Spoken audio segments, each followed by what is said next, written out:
Shabbat Shalom.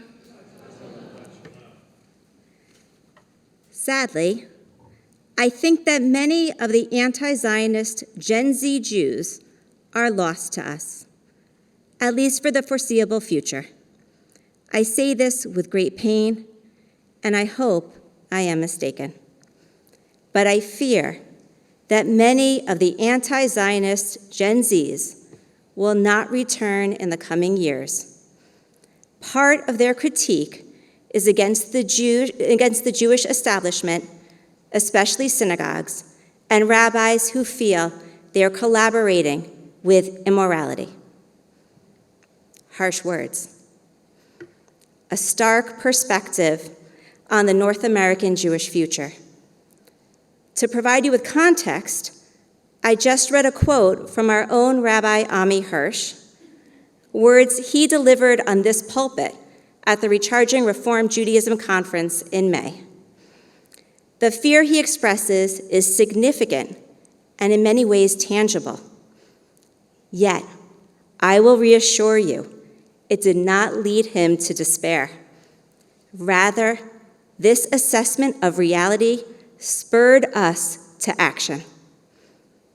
If Jewish Gen Z-ers hold an inaccurate picture of Israel, accusing it of genocide, ethnic cleansing, apartheid, settler colonialism, and possibly worse, then we need to change the picture and bring more Reform and non-Orthodox Jews in their 20s and 30s to Israel. When Israel remains an abstraction, a boogeyman of sorts, more of these young adults will fall prey to this libel. In response, Rabbi Hirsch and I imagined, and then I led, during the second week of August, the first Reform Movement organized birthright trip to Israel in years. You're familiar with Birthright. It is the greatest tool the Jewish community has to bring young people to Israel. So far, 850,000 people have traveled on Birthright trips. Following October 7th, Birthright shifted their approach, encouraging travelers to focus on volunteering and expanding the age range to 40. We organized a vibrant group for our volunteer mission. Then, the war and threats against Israel from Iran heated up, and one after another airline canceled their Israel route. Many of those who planned to meet us in Tel Aviv were now stuck at home.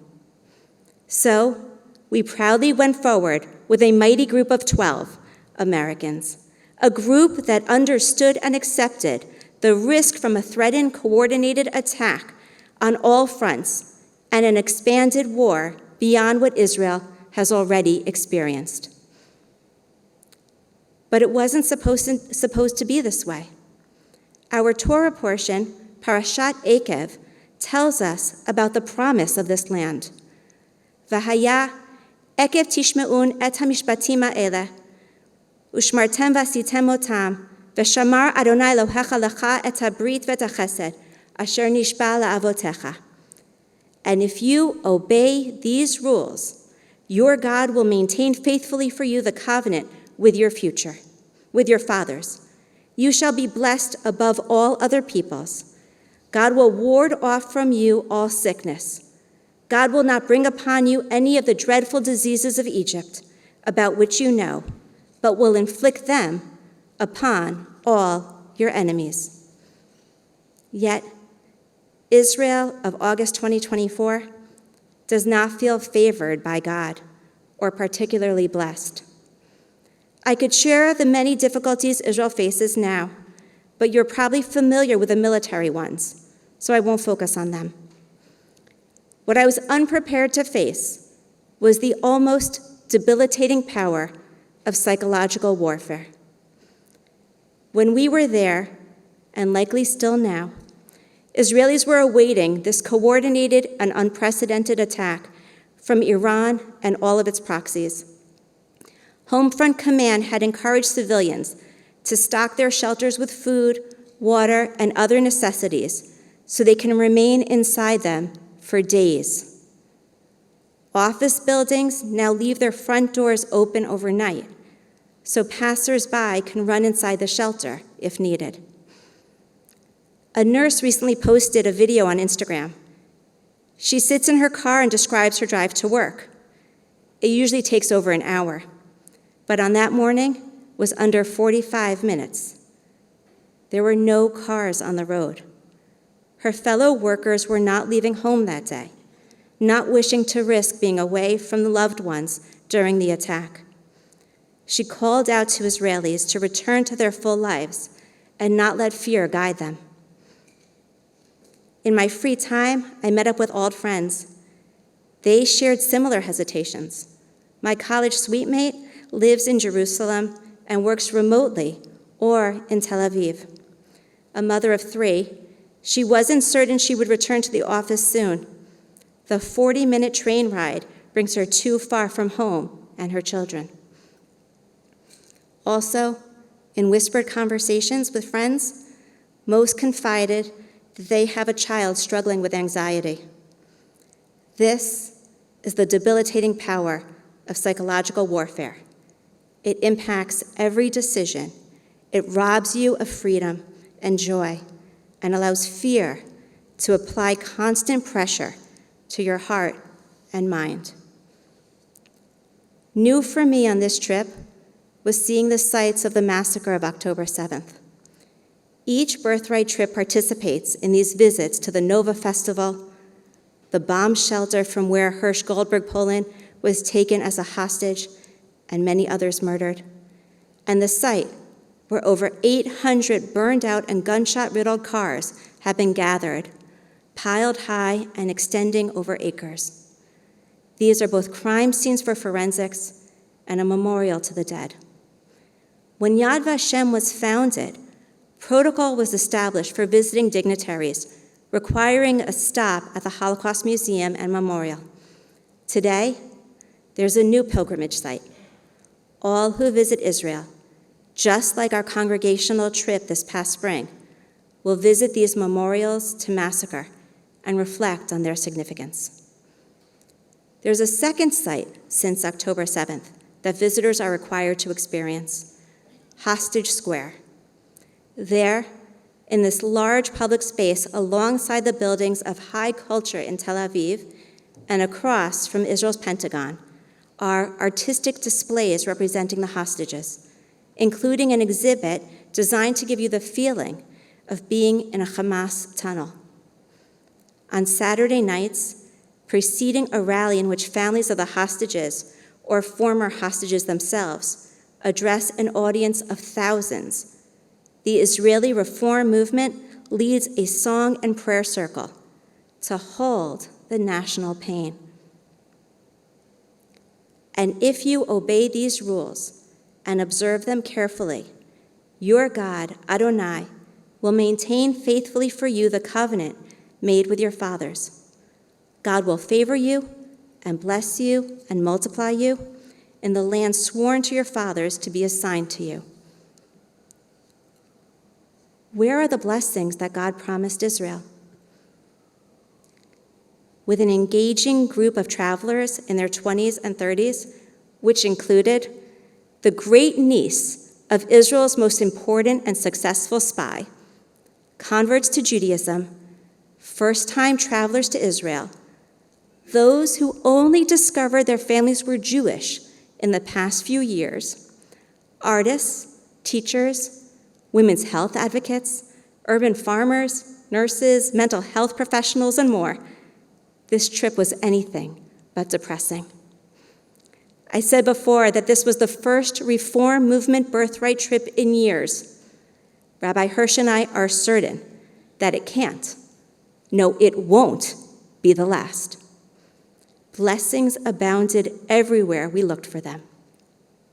Before visiting the Nova Festival site, we pulled up to a farm located in Israel's breadbasket. Along with hundreds of volunteers in 90-plus degree weather, we transplanted cauliflower, placing these fragile seedlings into the rich and moist soil. The farmer relies on volunteers because most of his workers fled the country. But he hasn't given up, not on this region and not on his dream of feeding Israel. So we shared that dream with him and saw the future and the potential these cauliflower will bring. The amazing thing about traveling with those in their 20s and 30s, their bodies don't ache after hours of squatting and planting. Something else wonderful about sharing a bus with these Gen Z-ers is getting to listen to their conversations about their aspirations and their hopes for the families they wish to build. Interestingly, they recognize that speaking about children among their generation is countercultural. Fertility rates are way down in the US and in much of the world. They know that it's almost 20 years since the US reached replacement rates of 2.1 live births per woman. They've also been following the data about Israel. There, women have 3 children on average. But the social analyst Dan Senior recently quipped, 4 is the new 3 in Israel. There's a photo that went viral in May. It's a picture of 11 women, each with a baby in her arms. These are 11 of the 15 babies of kibbutz Nir Am on the border with Gaza, born since October 7th. The photo captured an emotion as much as a class picture.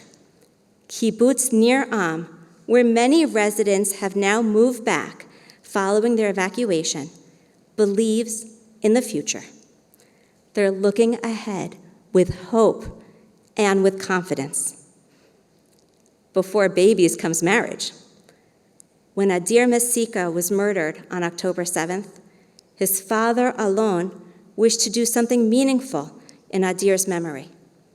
A jeweler, Alon posted on Facebook, the first soldier to contact him saying that he was returning home to propose would get a free diamond ring.